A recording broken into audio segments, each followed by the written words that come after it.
UP के बहराइच में bulldozer action का डर दिखने लगा, क्योंकि बुलडोजर कार्रवाई से पहले ही कुछ लोगों ने अपना सामान हटाना शुरू कर दिया। दरअसल एक दिन पहले ही पीडब्ल्यूडी ने अतिक्रमण को लेकर के 20 से ज्यादा मकानों पर नोटिस चिपका दिया था और उन लोगों से 3 दिन के अंदर जवाब देने को कहा गया था और जवाब नहीं देने पर बुलडोजर कार्रवाई की बात कही गई थी। लेकिन इससे पहले ही वहां से कुछ लोगों ने अपना सामान हटाना और अवैध निर्माण तोड़ना शुरू कर दिया। उसी जगह पे मौजूद हूँ जहाँ पे इस पूरे यहाँ से दंगे शुरू हुए थे। कल 3 दिन पूरे हो जाएंगे और यहाँ पर आप देख पा रहे होंगे कि लोग जो हैं उन्होंने खुद से, कुछ लोगों ने अपना जो सामान है वो खुद से निकालना शुरू कर दिया है। इलाके में एक बुलडोजर भी तैनात नजर आया ताकि 3 दिन का समय खत्म होने के बाद कार्रवाई शुरू हो सके। मेरे पीछे आप ये जो बुलडोजर देख रहे हैं ना, ये बुलडोजर बस अब कुछ ही 1 दिन का और इंतजार है। उसके बाद जो अतिक्रमण है उस पर ये बुलडोजर की जो कार्रवाई है वो करनी शुरू हो जाएगी। पीडब्ल्यूडी की ओर से जिन मकानों पर नोटिस चस्पा किया गया उसमें अब्दुल हमीद समेत कई आरोपी शामिल हैं। एक दिन पहले ही पीडब्ल्यूडी के कर्मचारियों ने इनके घरों पर नोटिस चस्पा किया था।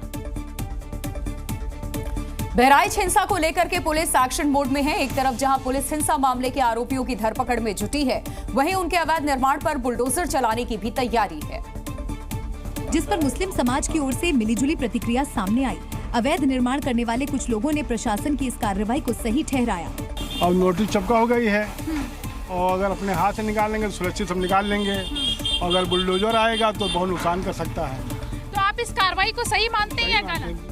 हालांकि कुछ लोगों ने बुलडोजर कार्रवाई को लेकर नाराजगी भी जताई। मैं इसको बिल्कुल गलत नजर से देख रहा हूँ। बहराइच बुलडोजर एक्शन पर जमात-ए-इस्लामी हिंद के मीडिया सचिव मोहम्मद सलमान ने सुप्रीम कोर्ट के आदेश का हवाला देते हुए कार्रवाई की आलोचना की। जब सुप्रीम कोर्ट ने क्लियरली ये बात कही है कि अब से बुलडोजर कार्रवाइयों पर रोक लगाई जाए, उसके बाद भी अगर आप इस किस्म की कार्रवाइयाँ करते हैं, इसका मतलब ये कि आप खुद न्यायपालिका की इज्जत नहीं करते हैं। इस बीच बहराइच हिंसा को लेकर के प्रदेश के सीएम योगी आदित्यनाथ ने भी आलाधिकारियों के साथ एक बैठक की, जिसमें डीजीपी प्रशांत कुमार भी मौजूद रहे। तो वहीं बीजेपी नेता मुख्तार अब्बास नकवी ने आरोपियों के खिलाफ कड़ी कार्रवाई की मांग की। मुख्तार अब्बास नकवी ने पुलिस की कार्रवाई को समाज में शांति स्थापित करने और दंगाइयों को कड़ी सजा देने के लिए जरूरी बताया। दंगाइयों की कुटाई, बलवाइयों की ठुकाई, ये जो है वो समाज के सौहार्द और सुरक्षा की भलाई है। बहराइच हिंसा को लेकर सियासत भी जारी है। समाजवादी पार्टी के वरिष्ठ नेता और उत्तर प्रदेश के नेता प्रतिपक्ष माता प्रसाद पांडे हिंसा प्रभावित परिवारों से मिलने के लिए बहराइच का दौरा करना चाहते थे, लेकिन प्रशासन ने उन्हें बहराइच जाने की अनुमति नहीं दी, जिसके बाद माता प्रसाद पांडे ने नाराजगी जताई। वहीं सीएम योगी आदित्यनाथ ने वरिष्ठ अधिकारियों के साथ एक बैठक कर बहराइच के ताजा हालात के बारे में जानकारी दी। उत्तर प्रदेश की 9 विधानसभा सीटों पर होने वाले उपचुनाव को लेकर सीएम योगी आदित्यनाथ ने अपने आवास पर एक बैठक की। इस बैठक में मंत्रियों के साथ साथ प्रभारी मंत्री भी शामिल हुए, जहां इस बात की रणनीति बनाई गई कि उपचुनाव भारतीय जनता पार्टी कैसे जीते और इसके लिए क्या मूल मंत्र हो। मुख्यमंत्री योगी आदित्यनाथ के आवास पे चल रही बैठक खत्म हो चुकी है, जिसमें सभी मंत्रियों को बुलाया गया था, साथ ही प्रभारी मंत्रियों को विशेष तौर पर बुलाया गया था। बैठक खत्म होने के बाद मीडिया से रूबरू हुए प्रदेश के डिप्टी सीएम ब्रजेश पाठक ने सभी सीटों पर जीत का भरोसा जताया। हम सभी के 9 को 9 उपचुनाव जीतेंगे और एक जो उपचुनाव वो भी जैसे ही घोषित होगा उसके लिए भी हमारी पूरी रहेगी। इसके साथ ही बीजेपी के प्रदेश चुनाव अधिकारियों के नामों की घोषणा भी कर दी गई। लिस्ट के मुताबिक महेंद्र नाथ पांडे प्रदेश चुनाव अधिकारी बनाए गए, जबकि हरीश कुमार सिंह, अनिल चौधरी, रंजना उपाध्याय, मुकुट बिहारी, कमलेश कुमार और राजेंद्र तिवारी को सह चुनाव अधिकारी नियुक्त किया गया। झारखंड में INDIA ब्लॉक में सीट बंटवारे पर रार मची हुई है, लेकिन अपना घर छोड़ मुख्यमंत्री हेमंत सोरेन बीजेपी के जले पर नमक छिड़क रहे हैं। नमक भी ऐसा छिड़का कि बीजेपी तिलमिला गई और देखते ही देखते झारखंड का सियासी पारा हाई हो गया। 81 विधानसभा में इस बार हम भारतीय जनता पार्टी को उनको डब्बे में बंद करें। हेमंत सोरेन की डिब्बा बंद पॉलिटिक्स पर बीजेपी ने भी पलटवार में देरी नहीं लगाई और झारखंड से हेमंत सोरेन सरकार को उखाड़ फेंकने का ऐलान कर दिया। हेमंत सोरेन जी की सरकार को उखाड़ फेंकने के साथ एनडीए वापस सत्ता में आएगी, ये हेमंत सोरेन जी को पता चल चुका है। हालांकि हेमंत सोरेन का दावा है कि इंडिया ब्लॉक में भी सीट शेयरिंग लगभग तय हो गया है कि राज्य के 70 सीटों पर इंडिया गठबंधन के जेएमएम कांग्रेस के प्रत्याशी होंगे। यूनिलैटरल फैसला लिया गया कि आपको फलाने नंबर ऑफ सीट का ऑफर दिया जा रहा है, ये न राजद की ऐतिहासिक ताकत के अनुरूप है, न समकालीन जो परिस्थितियां हैं उसके अनुरूप है। सवाल ये है कि सत्ता में होते हुए भी और कई राज्यों में सबक के बाद भी इंडिया ब्लॉक सीट शेयरिंग पर इतना कंफ्यूज क्यों है? बिहार में 2025 के विधानसभा चुनाव से पहले उथल-पुथल शुरू हो गई। चर्चा है कि दिग्गज नेता आरसीपी सिंह बीजेपी छोड़ करके नई पार्टी बनाएंगे। और इस चर्चा को हवा देते कुछ पोस्टर पटना की सड़कों पर लगे हैं जिन पर लिखा है टाइगर अभी जिंदा है। एक बार फिर से चर्चा तेज हो गई है कि भारतीय जनता पार्टी में तवज्जो नहीं मिलने के बाद पूर्व केंद्रीय मंत्री अपनी नई पार्टी बनाएंगे। और कहीं ना कहीं यही वो वजह है कि अलग अलग चौक चौराहों पर पोस्टरों के जरिए टाइगर अभी जिंदा है का जिक्र किया जा रहा है। यानी बिहार की सियासत में एक नया मोर्चा बनने की सुगबुगाहट तेज हो गई है। वैसे भी आरसीपी सिंह बिहार के दिग्गज नेताओं में शुमार है, लेकिन 2025 की लड़ाई वो किस खेमे के साथ लड़ेंगे, इस पर सस्पेंस गहरा गया है। बता दें कि आरसीपी सिंह ने 5 अगस्त 2022 में जेडीयू से इस्तीफा दिया था। जेडीयू छोड़ने के ठीक 9 महीने बाद 11 मई 2023 को दिल्ली में उन्होंने बीजेपी ज्वाइन की थी। लेकिन इन पोस्टर्स के बाद ये माना जा रहा है कि अब वो बीजेपी को भी अलविदा कहने वाले हैं। महाराष्ट्र में जोरदार बारिश हो रही है, लेकिन बारिश के बीच भी मालेगांव का सियासी पारा हाई था। इतना हाई कि जोश जोश में अखिलेश यादव के सामने उनके नेता कुछ ऐसा बोल गए जिस पर विवाद हो गया, जिसका असर महाराष्ट्र से यूपी तक पड़ सकता है। मालेगांव में बारिश के बीच अबू आजमी ने जो कहा, जरा आप भी सुनिए। हम 2 एमएलए, हमें 6-8 एमएलए चाहिए, और जिस दिन अखिलेश भाई 8 एमएलए हो गए ना, किसी की मां ने दूध नहीं पिला। बॉलीवुड के भाईजान सलमान खान को मिली धमकी के बाद उनकी सुरक्षा और बढ़ा दी गई। अब सलमान खान को सुरक्षा में Y+ सिक्योरिटी दी गई है। एक्टर की सुरक्षा में एक और घेरा बढ़ाया गया है। सलमान खान की सिक्योरिटी में अब 51 सुरक्षा कर्मी तैनात रहेंगे, जबकि उनके पर्सनल बॉडीगार्ड शेरा भी अपनी प्राइवेट सिक्योरिटी के साथ भाईजान के साथ साए की तरह बने रहेंगे। मुंबई पुलिस ने सलमान की सिक्योरिटी को लेकर तमाम इंतजाम किए हैं। 11 जवान सुरक्षा में तैनात किए गए, सभी हथियार चलाने में माहिर। 4 ट्रेंड कमांडो तैनात सुरक्षा गार्ड्स, आधुनिक पिस्टल, अत्याधुनिक MP, 5 गन से लैस सुरक्षा गार्ड्स के पास AK, 47 हथियार सुरक्षा में शामिल पुलिसकर्मी दूसरे घेरे में होते हैं। 35 निजी बॉडीगार्ड्स सुरक्षा में शामिल बॉडीगार्ड शेरा की निगरानी में 35 निजी गार्ड, कुल 3 लेयर की सुरक्षा रहेगी। जिस भी पुलिस स्टेशन के दायरे में सलमान खान शूटिंग करेंगे, वहां की लोकल पुलिस भी सुरक्षा में शामिल होगी। सलमान के बॉडीगार्ड शेरा सलमान के लोकेशन की जानकारी स्थानीय पुलिस से साझा करेंगे, जिसके बाद स्थानीय पुलिस उनके आने से पहले लोकेशन सुरक्षित करेगी। बाबा सिद्दीकी मर्डर के बाद सलमान खान की सुरक्षा बढ़ाई गई थी, लेकिन कल मिली धमकी के बाद सलमान की सुरक्षा अभेद्य कर दी गई है। अब YE+ सिक्योरिटी यानी करीब 25 सुरक्षा कर्मी सलमान की सुरक्षा में हमेशा तैनात रहेंगे। इसके साथ ट्रेंड कमांडो भी मौजूद रहेंगे। 25 सुरक्षा कर्मी 2 शिफ्ट में काम करते हैं। इस सुरक्षा दल के साथ 2 से 3 गाड़ियां होती हैं, जिसमें बुलेट प्रूफ गाड़ी भी शामिल होती है। प्राइवेट बॉडीगार्ड सलमान के सबसे नजदीक रहकर सुरक्षा देंगे। इसके अलावा सलमान के घर के बाहर भी सुरक्षा बढ़ाई गई है। ये अपार्टमेंट है सलमान खान का घर, और इस तरफ एक अस्थायी चौकी बनाई गई है जहां पर 4 से 5 पुलिसकर्मी हमेशा मौजूद रहते हैं, जो सलमान खान के घर के ठीक बाहर जो है निगरानी रख रहे हैं। इसी तरह से एक और अस्थायी चौकी आप देखिए सड़क के उस पार बनाई गई है। इसके अलावा 2 बड़ी पुलिस वैन यहाँ पर खड़ी हैं। किसी भी जगह पर पहुंचने के बाद सलमान को तुरंत गाड़ी से उतरने की मनाही है। कमांडो से हरी झंडी मिलने के बाद ही सलमान कार से उतर सकते हैं। सलमान खान खुद भी .32 कैलिबर की पिस्टल अपने साथ रखते हैं। मुंबई पुलिस उस शख्स की भी तलाश कर रही है जिसने पुलिस को सलमान के नाम धमकी भरा मैसेज भेजा था। जम्मू कश्मीर के पुंछ पुलिस ने एक महत्वपूर्ण ऑपरेशन में 2 हाइब्रिड आतंकवादियों को गिरफ्तार किया, जिनका संबंध जम्मू कश्मीर गजनवी फोर्स यानी कि JKGF से है। सुरक्षा बलों ने 3 ग्रेनेड और एक पिस्टल भी बरामद किया है। पुलिस की गिरफ्त में खड़े ये वो 2 खतरनाक आतंकी हैं जो किसी बड़ी साजिश को अंजाम देने की फिराक में थे, लेकिन उससे ये सुरक्षा बलों की गिरफ्त में आ गए। 2 आतंकवादियों को हमने गिरफ्तार किया है और उनसे कुछ असला और एम्यूनिशन की बरामदगी हुई। ये दोनों आतंकी JKGF ग्रुप के हैं। दोनों आतंकी काफी समय से एक्टिव थे और पिछले 1 साल में पुंछ में हुए ग्रेनेड हमलों में भी शामिल थे। यही नहीं, पाकिस्तान में बैठे आतंकियों के संपर्क में थे और बड़े हमले की साजिश रच रहे थे। तो दिवाली से पहले किसी बड़े आतंकी हमले की ये फिराक में ये दोनों आतंकी थे और उसी से पहले जम्मू कश्मीर पुलिस ने दोनों को पकड़कर एक बड़े आतंकी हमले को यहाँ पर टाल दिया है। इनके हवाले से मिली पिस्टल ये साफ तौर पर दिखाती है कि किसी तरह की टारगेटेड किलिंग करने की कोशिश में लगातार जुटे हुए थे। इससे पहले कल शोपियां में आतंकवादियों ने बिहार के एक मजदूर अशोक चौहान की हत्या कर दी थी। उसका शव रिम्बियारा नदी के बेसिन के पास से बरामद हुआ था। उमर अब्दुल्ला के सीएम बनने के बाद घाटी में ये पहली आतंकी वारदात थी जिस पर उन्होंने ट्वीट भी किया। बिहार के मजदूर अशोक की हत्या पर राज्यपाल मनोज सिन्हा ने भी दुख जताया है। ऐसे में JKGF के 2 आतंकियों को पकड़ा जाना बड़ी कामयाबी है।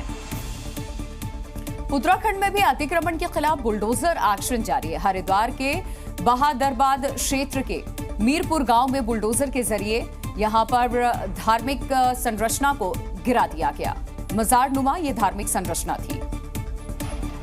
क्योंकि मजारनुमा ढांचा पुनर्वास विभाग की जमीन पर अवैध रूप से बनाया गया था। अवैध मजारनुमा संरचना को गिराने का आदेश हरिद्वार के DM कर्मेंद्र सिंह की तरफ से दिया गया, जिसके बाद SDM अजय वीर सिंह के नेतृत्व में इस कार्रवाई को अंजाम दिया गया।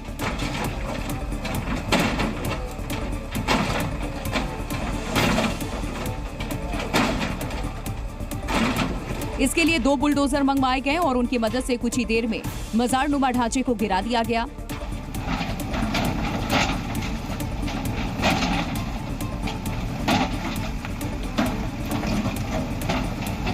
कार्रवाई के दौरान कोई हंगामा न हो, इसके लिए पहले से ही वहां पुलिस वालों को तैनात किया गया। साथ ही पूरी कार्रवाई की वीडियोग्राफी भी करवाई गई। मध्य प्रदेश के उज्जैन के सिंहस्थ की जमीन पर किए गए अतिक्रमण के खिलाफ लगातार दूसरे दिन बुलडोजर गर्जा। अधिकारियों की मौजूदगी में कई अवैध निर्माण को ध्वस्त कर दिया गया, जिसके लिए कई बुलडोजर मंगवाए गए। इन बुलडोजरों की मदद से एक-एक कर अवैध रूप से बनाए गए कई मकानों को गिरा दिया। बुलडोजर कार्रवाई के दौरान वहां कोई हंगामा न हो, इसके लिए सुरक्षा के खास इंतजाम किए गए। बैरिकेड लगाकर रास्ता रोक दिया गया, जबकि भारी तादाद में पुलिस वाले पहरा देते दिखाई दिए। शासन के और कलेक्टर महोदय के निर्देश है कि कोई भी सिंगल क्षेत्र में अतिक्रमण नहीं होना चाहिए। उसी तारतम्य में हम लोग जिला प्रशासन, पुलिस प्रशासन और नगर निगम की टीम मौके पर उपस्थित हुई और कल से कार्रवाई चल रही है।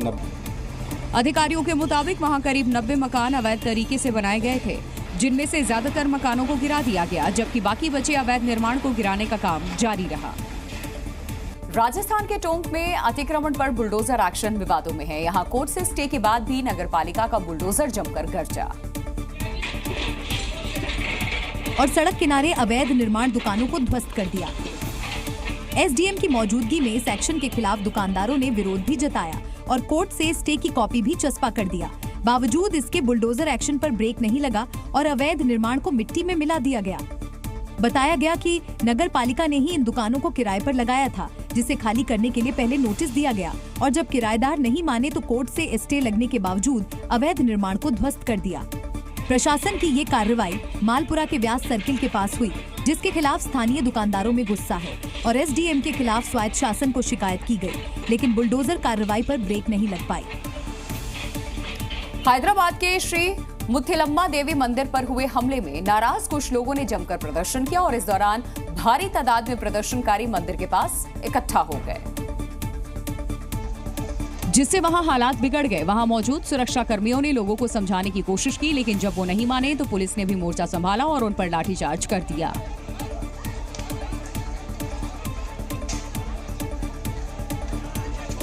इस दौरान पुलिस ने प्रदर्शनकारियों को दौड़ा दौड़ा कर पीटा, जिससे वहां अफरा तफरी मच गई।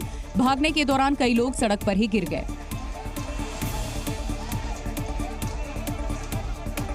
भीड़ को वहां से हटाने के लिए पुलिस ने जमकर लाठियां भांजी। पुलिस के एक्शन के बाद वो लोग वहां से चले गए, जिसके बाद वहां चारों तरफ जूते चप्पल बिखरे हुए नजर आए।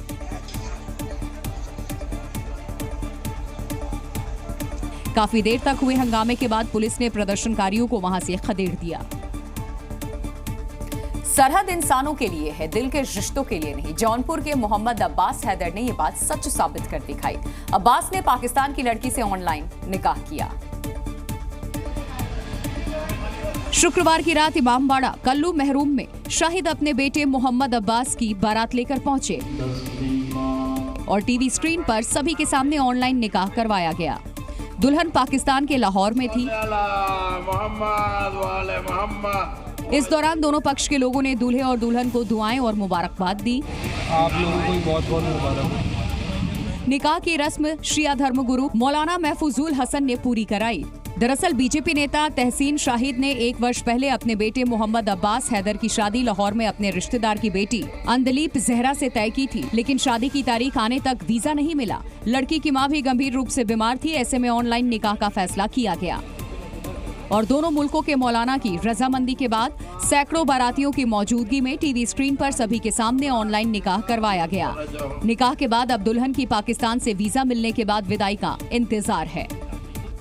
यूपी के बागपत से हैरान करने वाला मामला सामने आया है। तेजबीर नाम के एक युवक की हत्या के आरोप में गौरव त्यागी और 3 अन्य को सजा हुई थी, लेकिन अब पता चला कि तेजबीर पाकिस्तान की लाहौर जेल में जिंदा है। जेल में सजा काटकर जमानत पर बाहर आए गौरव का दावा है कि 2 साल पहले पुलिस ने जिस युवक तेजबीर की हत्या के आरोप में उसे जेल भेजा था वो जिंदा है और पाकिस्तान की लाहौर सेंट्रल जेल में बंद है। इसका खुलासा तब हुआ जब पुलिस रिकॉर्ड में मृत तेजबीर पाकिस्तान में पकड़ा गया। के जिस युवक की हत्या की वारदात के मामले में बागपत के 4 युवक सजा काट रहे हैं, वो युवक पाकिस्तान की सेंट्रल जेल में बंद है, जिसका दावा LIU की रिपोर्ट में हुआ है। यह खुलासा तब हुआ जब पाकिस्तानी अधिकारियों ने तेजबीर के बारे में हिंदुस्तान के अधिकारियों से जानकारी मांगी तो LIU विभाग की टीम तेजबीर के घर पहुंची। तब उन्हें पता चला कि वो हिंदुस्तान में मर चुका है। इसके बाद हत्या के आरोपी गौरव के घर जाकर भी पूछताछ की गई। हत्या आरोपी गौरव के परिवार को जब पता चला कि तेजबीर पाकिस्तान में जिंदा है तो उन्होंने जानकारी को पुख्ता करने के लिए RTI लगाकर जानकारी मांगी तो उनकी बात सच साबित हुई। अब हत्या आरोपी गौरव ने खुद को बेकसूर बताते हुए कोर्ट और SP बागपत से न्याय की गुहार लगाई है।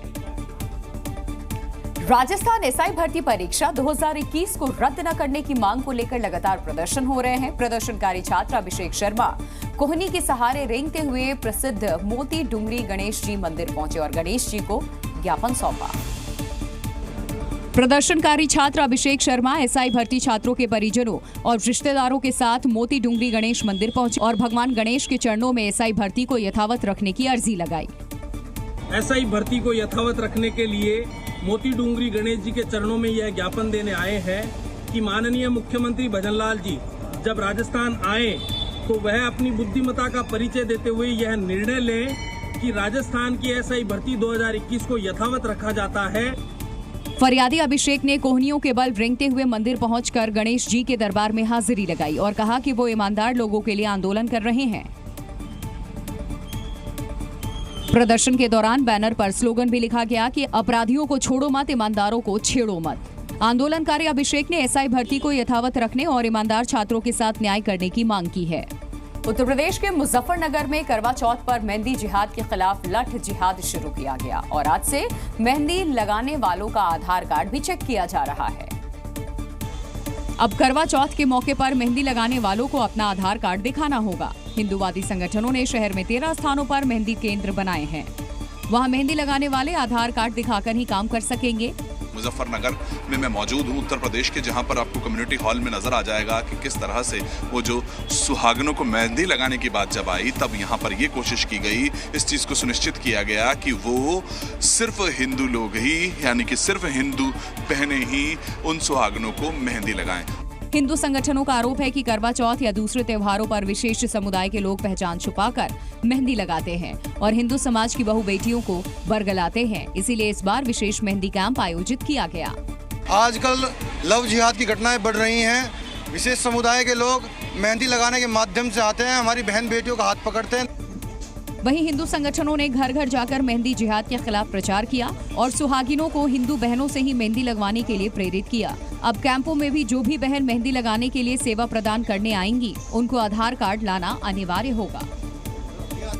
शादी हो, पार्टी हो या धार्मिक जुलूस, लाउड डीजे के बिना सब अधूरा रहता है। लेकिन मध्य प्रदेश के भोपाल में डीजे ने एक बच्चे की जान ले ली और तेज वॉल्यूम में बज रहे डीजे से एक बच्चे की मौत हो गई। अब इस घटना को लेकर मध्य प्रदेश मानव अधिकार आयोग ने संज्ञान लिया है और पुलिस कमिश्नर भोपाल से इस मामले पर जवाब मांगा है। साथ ही जांच के निर्देश दिए हैं। आयोग ने डीजे वालों के खिलाफ की गई कार्रवाई का प्रतिवेदन 1 माह में मांगा है। घटना 4 अक्टूबर की शाम की है। 13 साल का समर प्रतिमा विसर्जन के दौरान डीजे पर डांस कर रहा था। अचानक डीजे वाले ने साउंड बढ़ा दिया और समर बेहोश होकर गिर गया। मां चिल्लाती रही लेकिन डीजे की आवाज कम नहीं हुई।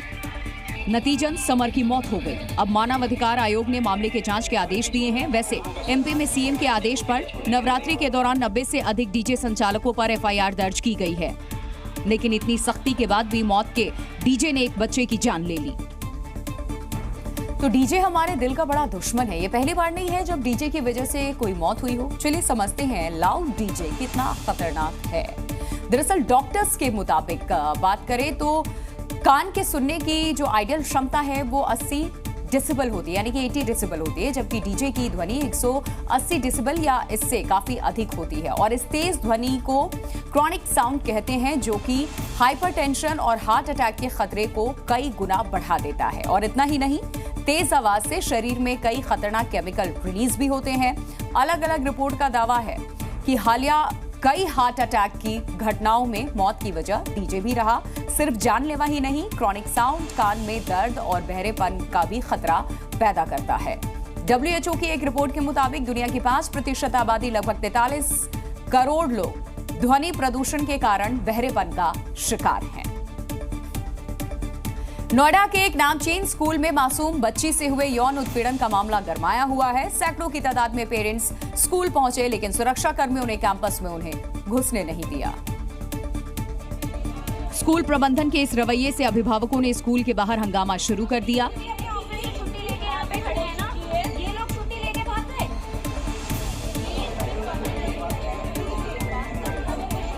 स्कूल कैंपस में 3.5 साल की एक छात्रा से डिजिटल रेप की घटना से बच्चों के पेरेंट्स आक्रोश में हैं। अपने बच्चों की सुरक्षा को लेकर स्कूल मैनेजमेंट से अभिभावकों ने जवाब मांगने की कोशिश की, लेकिन उन्हें गेट पर ही रोक दिया गया।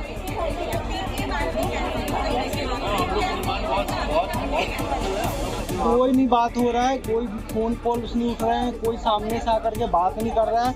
हम सिंपल कह रहे हैं कि मैम आप हमारी हेल्थ मिस्ट्रेस जो है आइए, हमसे बात कीजिए।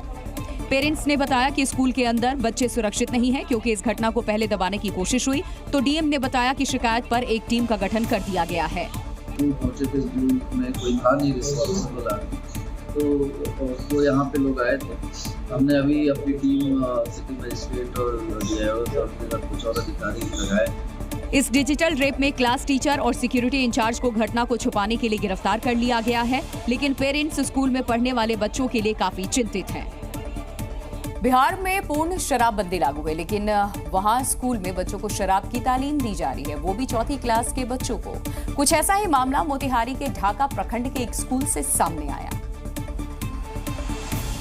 जहां 4th कक्षा में पढ़ने वाले छात्रों को शराब का उदाहरण देकर मुहावरे का अर्थ समझाया गया। क्लासरूम के ब्लैक बोर्ड की तस्वीरें सोशल मीडिया पर वायरल हो गईं। ब्लैक बोर्ड पर जो लिखा हुआ था उसे देख आप भी हैरत में पड़ जाएंगे। छात्रों को हिंदी की पढ़ाई के दौरान ब्लैक बोर्ड पर शराब का उदाहरण देकर मुहावरा पढ़ाया गया, जिसमें लिखा हुआ था कि हाथ पांव फूलना मतलब समय पर दारू का न मिलना, कलेजा ठंडा होना मतलब एक पेग गले के नीचे उतारना, नेकी कर दरिया में डाल यानी मुफ्त में दोस्तों को पिलाना। जब इस मामले में इलाके के प्रखंड शिक्षा पदाधिकारी से बात की गई तो उन्होंने बताया कि शराब का उदाहरण देकर बच्चों को पढ़ाने वाली शिक्षिका ने फोन पर माफी मांग ली है। साथ ही उन्होंने ये भी कहा कि इस मामले में शिक्षिका से जवाब भी देने को कहा गया।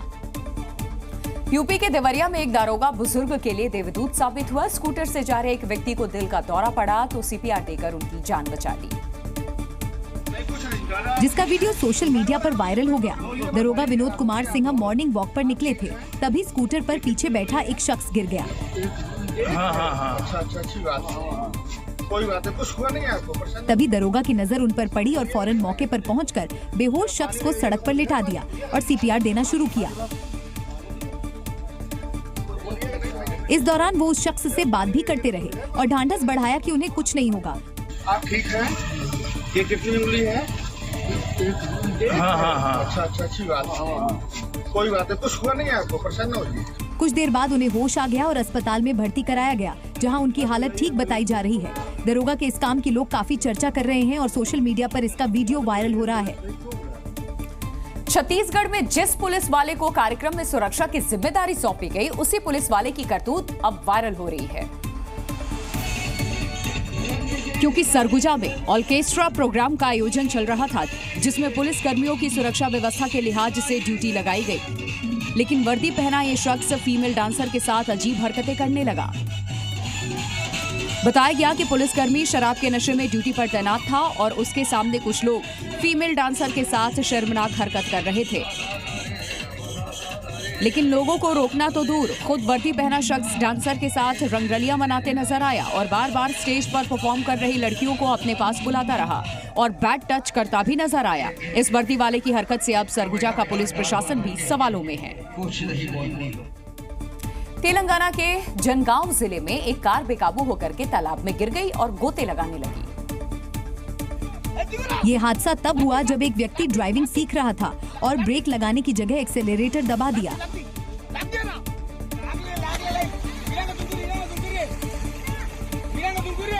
बताया गया कि महिला इस शख्स को तालाब के पास खुले मैदान में कार चलाना सिखा रही थी। तभी ड्राइवर घबरा गया और गलती से ब्रेक की जगह एक्सेलरेटर दबा दिया, जिससे कार सीधे तालाब में जा गिरी। हालांकि हादसे के तुरंत बाद दोनों ने कार से कूदकर तालाब में छलांग लगा दी। स्थानीय लोगों ने तुरंत मदद पहुंचाई और दोनों को सुरक्षित बाहर निकाल लिया। लेकिन इस हादसे ने नौसिखिया ड्राइवर को जरूर बहुत कुछ सिखा दिया। यूपी के कानपुर में चंद्रशेखर आजाद कृषि विश्वविद्यालय में रैगिंग का मामला सामने आया। आरोप है कि आधी रात को सीनियर्स ने गाली गलौज की और जूनियर्स को जबरन बियर और सिगरेट पिलाई, जिसका वीडियो भी अब सोशल मीडिया पर वायरल हो रहा है। वीडियो में दिख रहा है कि हॉस्टल में सीनियर छात्र जूनियर को घेरकर रैगिंग ले रहे हैं। बहुत देर हो गई, हम भैया भैया बात कर रहे हैं, भैया भैया ये समझे नहीं रहे। वीडियो में सीनियर छात्र जूनियर छात्रों को घेरते हुए नजर आ रहे हैं और उनकी रैगिंग ले रहे हैं। हालांकि कुछ छात्रों ने छुपकर इसका वीडियो बना लिया। ये वीडियो 3 अक्टूबर की रात का बताया जा रहा है। आरोप है कि रैगिंग की घटना को यूनिवर्सिटी प्रशासन छुपाने में जुट गया। डीन तक शिकायत पहुंचाने के बाद भी कार्रवाई के बजाय वो घटना पर पर्दा डालते नजर आए। नहीं भी पीते थे, उनको भी वो पिलाने की कोशिश कर रहे थे कि नहीं आपको पीना पड़ेगा, इसलिए से बात कर रहे थे नीचे और गाली बहुत सारी दी सर। यूनिवर्सिटी प्रशासन एक तरफ रैगिंग की घटना से इनकार कर रहा है, दूसरी तरफ डीन ने जांच के आदेश भी दे दिए हैं।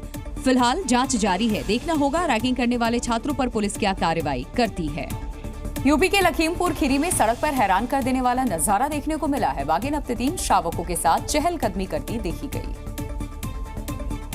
जिसका वीडियो राहगीरों ने बना लिया, जिसमें बाघिन सड़क पार करती हुई दिखाई दी, जबकि एक शावक सड़क की दूसरी तरफ ही रह गया। जबकि एक शावक बीच सड़क पर काफी देर तक खड़ा रहा और उसके पीछे दूसरा शावक भी सड़क पार करने का इंतजार करता दिखाई दिया। थोड़ी देर बाद सड़क पार कर चुकी बाघिन दोबारा आती है और शावक को पकड़कर सड़क पार कराती है और उसके पीछे पीछे दूसरे 2 शावक भी सड़क पार करते हैं। लेकिन एक शावक दोबारा जंगल से बाहर आता है और दूसरी तरफ चला जाता है और बाघिन ऐसे ही शावकों के साथ कुछ मिनट तक सड़क पर ही खेलती नजर आई। वहीं लगातार लखीमपुर के इस इलाके में बाघ के देखे जाने से लोगों में दहशत का माहौल है। मध्य प्रदेश के सतना में चोरी की हैरान कर देने वाली वारदात हुई, जहां महंगी कार से आए चोरों ने गरीब के घर पर धावा बोल दिया और 17 भेड़ों को चुराकर रफ्फू चक्कर हो गए। चोरी की ये पूरी घटना सीसीटीवी में कैद हो गई, जिसमें साफ दिख रहा है कि चोर एक कार से आए और एक एक करके भेड़ों को गाड़ी में भरा और फरार हो गए। मामला सतना के बिरसिंहपुर का है, जहां केशव पाल बेहद गरीब है और भेड़ चराने का काम करता है और घर के बाहर ही बाड़ा बनाकर भेड़ों को रखता था। वीडियो में देखा जा सकता है कि एक चोर बाड़े के बाहर खड़ा है, जबकि दूसरा चोर एक एक करके भेड़ों को बाड़े से ला रहा है और से गाड़ी भर रहा है। फिलहाल मामले की शिकायत पर पुलिस चोरों की तलाश में जुट गई। युवाओं में रील बनाने का क्रेज अब जानलेवा साबित हो रहा है। यूपी के आगरा में ऐसा ही एक दर्दनाक हादसा हो गया,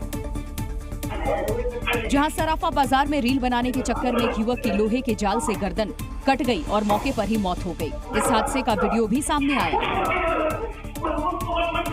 करीब 35 सेकंड के इस वीडियो में 4 लड़के नजर आ रहे हैं। इस दौरान एक लड़का डांस के स्टेप कर रहा होता है, जबकि उसके साथ एक युवक दुकान का शटर खोल रहा था। वहीं बैठा हुआ एक लड़का मोबाइल देख रहा था।